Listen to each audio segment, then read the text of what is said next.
지난 2019년 국회 패스트트랙 충돌 당시 자유한국당 의원들과 보좌진들에 대한 1심 선고가 오는 20일 내려집니다. 현직 국회의원도 6명이 재판을 받고 있는데 이 중 5명이 의원직 상실형을 구형받은 상황이라 선고 결과에 관심이 모입니다. 양동훈 기자입니다. 지난 2019년 4월 당시 여야 4당이 선거제 개편안과 고위공직자범죄수사처 설치법을 신속 처리한 건 이른바 패스트트랙에 올리기로 했습니다.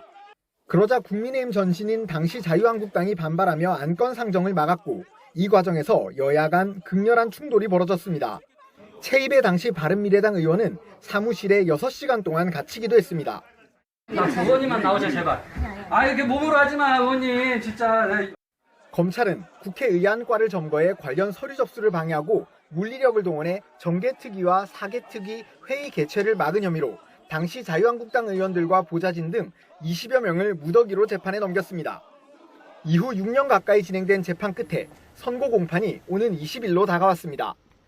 국회의원의 경우 일반 형사사건에서 징역이나 금고형, 국회법 위반으로 벌금 500만 원 이상이 확정되면 의원직을 잃게 되는데 이 사건에 연루된 현직 의원 6명이 어떤 형량을 선고받을지 관심입니다. 검찰은 당시 자유한국당 원내대표였던 나경원 의원의 징역 2년, 현 국민의힘 원내대표인 송원석 의원의 징역 10개월과 벌금 200만 원을 구형했습니다. 이만희, 김정재, 윤한홍 의원도 모두 징역형을 구형받은 상황인데 벌금 300만 원만 구형된 이철규 의원을 제외하면 모두 의원직 상실형에 해당합니다. 이와 관련해 국민의힘 의원들은 당시 있었던 일은 정당한 의정활동일 뿐 범죄가 될 수 없다며 강하게 반발하고 있습니다.